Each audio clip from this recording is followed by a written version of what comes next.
Yeah, so I'm very sorry I couldn't be there in person, but I'm happy to be able to attend the meeting and present some of our work and elucidate a bit how Gemini has helped us uncover the properties of some of these very early protocluster systems discovered by the South Pole Telescope.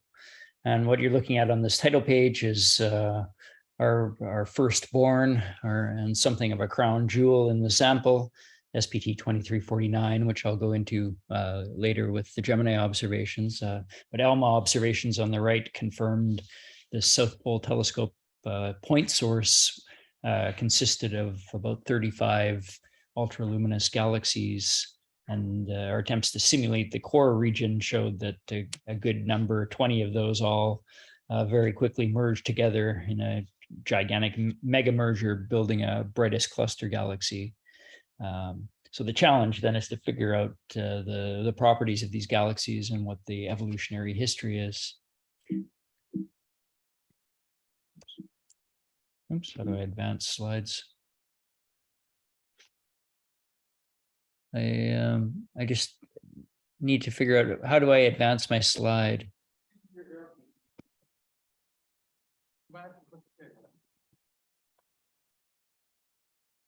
Was that me doing it? Great.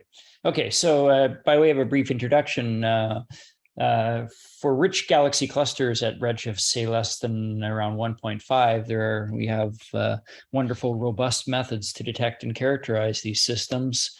A classic observational approach that Gemini has done a lot of work on is just identifying the red and dead galaxies of the cluster red sequence. But ultimately, you want a hot X-ray gas from the intercluster medium, either directly in X-rays or through the scattering of CMB photons in the Synev-Zeldovich effect. If you go to higher redshifts, then both the detectability and also just the establishment of the ICM itself mean that it's not so trivial anymore to define what the progenitors of these massive clusters are. In simulations, you can certainly trace the evolution of clusters and find what the protoclusters look like. Observationally, you can sort of search for protoclusters. We can search for overdensities of galaxies in any case, but figuring out what their mass scale is and what they evolve to is a very difficult enterprise. So there are various ways you can search for the overdensities on at say redshifts greater than 2, where finding the classical signatures of the cluster are more difficult. Blind spectroscopic or even photometric surveys for galaxies like Lyman break galaxies have identified large numbers of overdensities on the sky. People have also targeted specific rare objects like quasars and radio galaxies. And then more recently, people have started to target the fields around very bright submillimeter galaxies as beacons of rare massive halos that might signpost protoclusters. Another theme that's recently come together is whether these protoclusters might be traced by ultraluminous dusty galaxies, whether they can be a useful tool in identifying and studying these systems. I show a nice cartoon here by Caitlin Casey from a few years ago, showing different phases of cluster evolution from the very earliest protocluster phase, where there's essentially just a inside-out collapse of the core, forming BCG, still very active. And then as you go to more moderate protocluster epochs, you get more activity along the filaments, and the central BCG is already forming, and then we know what happens in clusters later on. It's worth noting that protoclusters are huge on the sky, and we do have tools to characterize that now. Simulations have shown that the amount of material collapsing into a coma class cluster spans about 1 degree on the sky at redshifts 2 or 3. With Hyper Supreme Cam, you're seeing a Lyman alpha density map here of a protocluster discovered by Lyman break galaxies by Chuck Steidel. And you can see that the Lyman alpha emitters trace a very filamentary structure in projected 2D over this degree scale. But our submillimeter surveys over this region have shown that indeed this structure is actually traced by ultraluminous galaxies at this redshift 3 epoch. So the South Pole Telescope survey is 2,500 square degree millimeter survey aimed at Sunny of Zeldovich and cosmology, but discovered some bright emissive sources along the way here, or about 100 bright thermal dusty sources that it found. So it's fantastic at finding clusters from the Sunny of Zeldovich effect, which it was designed to do. These are shadows on the CMB, negative point sources in some sense. And those spanned redshifts up to about 1.5. These, the SPT survey that's been completed is the black squares.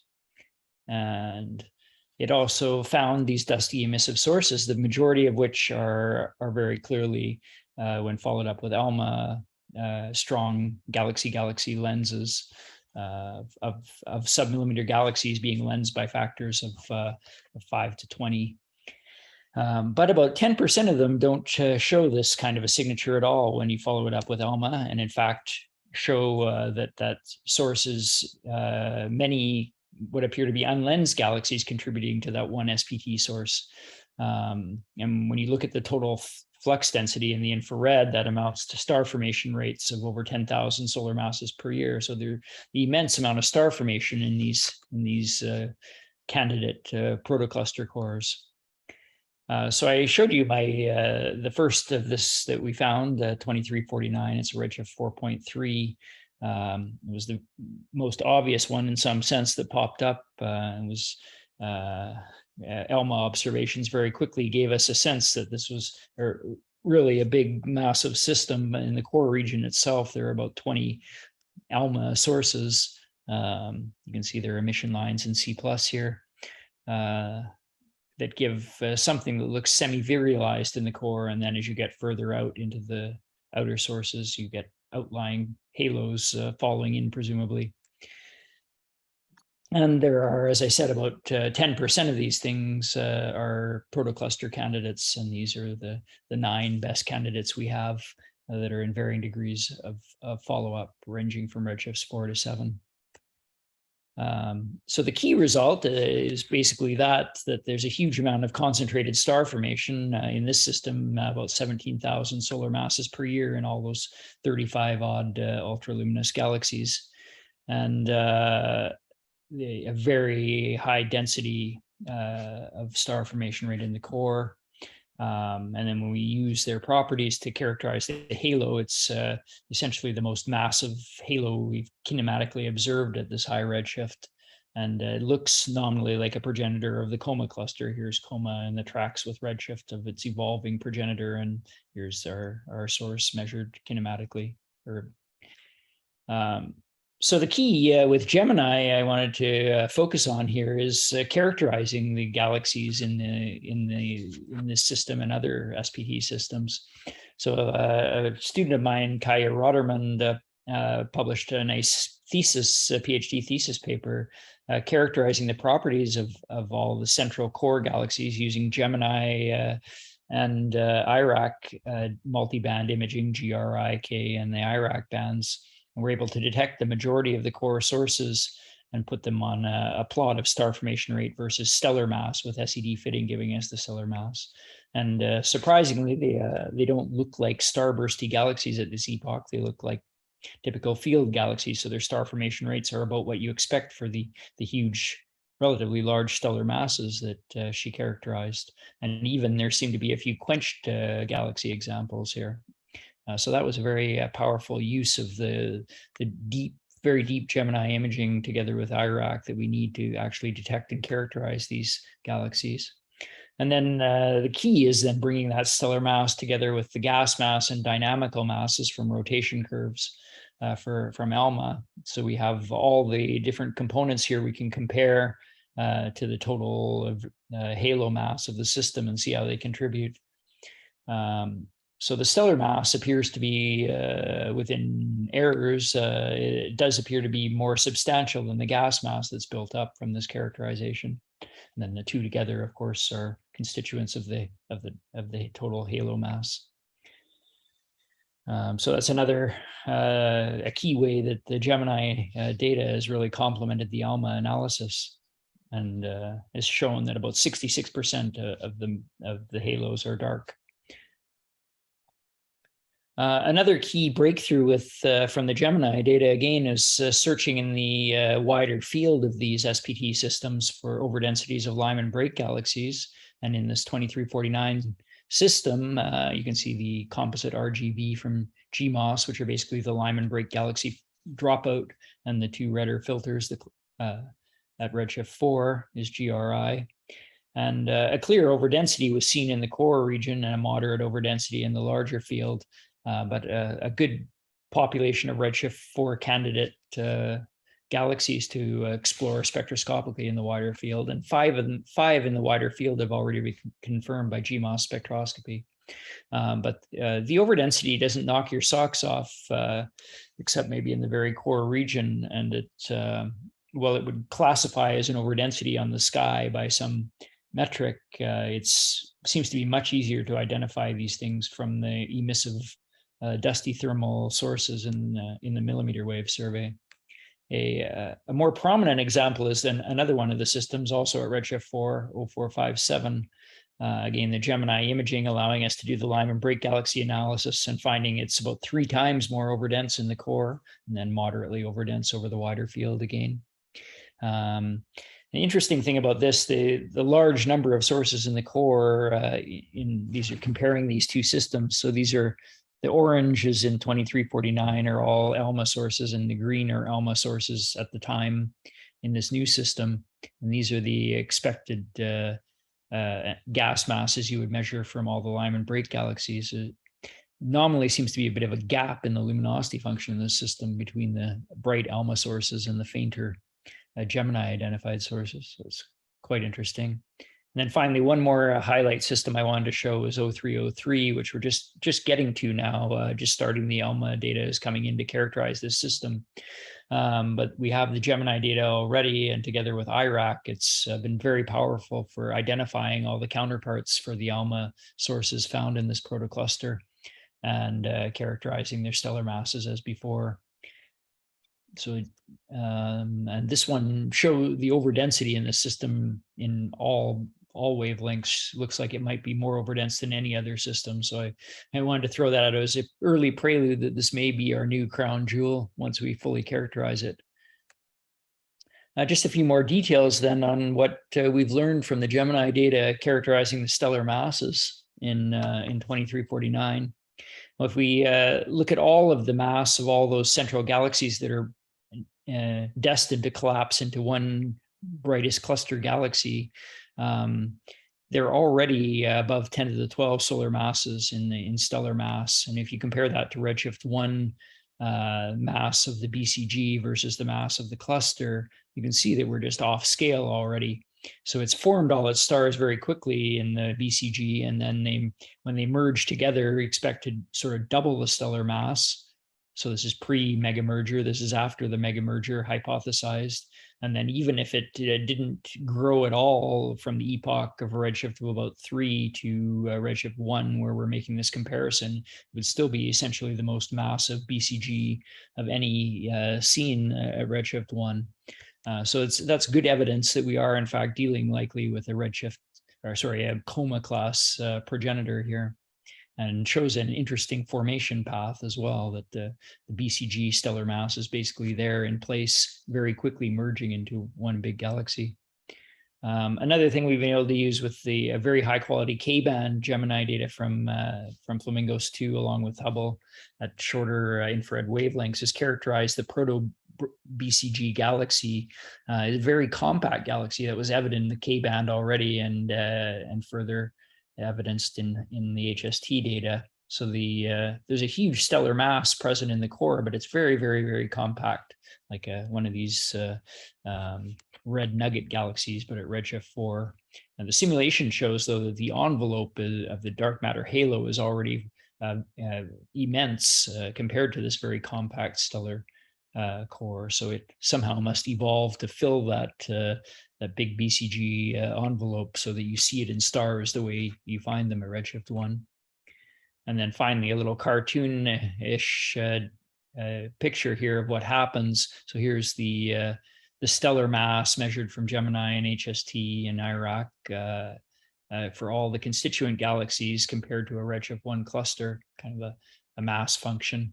And then in the sort of 500 mega years, when all those central galaxies merge, you have one BCG sitting down here dominating the core, and then an awful lot of continued cluster mass growth at the larger radius. So yeah, that's the extent of the Gemini studies of these protocluster galaxies, but it's been tremendously useful, and it's a big ongoing program that we hope to continue and really learn about these systems. So yeah, the take home is that the Gemini has been very useful for understanding the individual cluster members and also identifying the wider field overdensity in Lyman break galaxies. So that's the end of my talk. Thank you.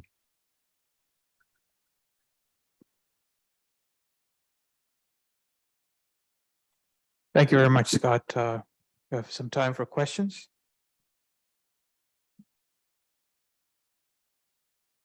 While people are thinking up their questions, I had one related to the halo mass. I presume, I mean, obviously getting the halo mass right is important to place these systems in context. How well do you think these masses have been estimated? Yeah, that's a good question. There's all kinds of devils in the details of that, as you well know, but we don't really know how virialized the core region is, or how far we can safely extend out our analysis and radius or anything like that for the kind of kinematical dynamical mass estimates of the halo of the system. Interestingly, we just found out that we were approved an ALMA program to search for the Sunyaev-Zeldovich effect in this particular system with an incredibly deep 90 gigahertz observation searching for the SC decrement. So that would be the, again, wouldn't, because of the poor understanding of the ICM at this redshift, it wouldn't be a silver bullet for nailing the cluster mass either. But yeah, you pointed to the big difficulty in general in protocluster studies is what the heck is the mass scale of any overdensity you're looking at. Yeah, I wasn't trying to poke holes in it. I was just curious. Oh, no, exactly. No, it's the most interesting question. You like to dance around the fact that it's very hard to figure out what the mass scale is, and therefore do anything statistical with a sample of these things. Well, my question was related, but first, thanks, Scott, for a great talk. But today we've seen a whole range of interesting talks that look at clusters from the nearest, today's most massive clusters, to intermediate redshifts, to the talk we heard earlier about the most massive clusters around redshift 2, and now your protoclusters. And so my question is relates a bit to what the previous question. A lot of these studies appear to be sort of pushing the bounds of what classic lambda CDM can do. What do we learn from these protoclusters at redshift 4 that presumably become the most massive clusters at redshift 1.8 and then COMA today? Can you tell us a bit about your comfort level and what degree these are pushing on the ability of the standard model in essence to predict these? Well, I mean, there's no problem finding halos in the standard model that are massive enough to agree with the things we've found. The issue in simulations in general is finding the amount of bursty star formation going on simultaneously in these kind of systems. It's just completely off scale from what the predictions were. It doesn't really break lambda CDM in any sense, which is basically just the dark halos in some sense, and all this baryonic stuff going on, neither here nor there at some level. So I think it's more of the evolutionary understanding of clusters and brightest cluster galaxies that I think is getting reworked and thought through from finding these kind of systems. Thanks. Let's thank Scott again.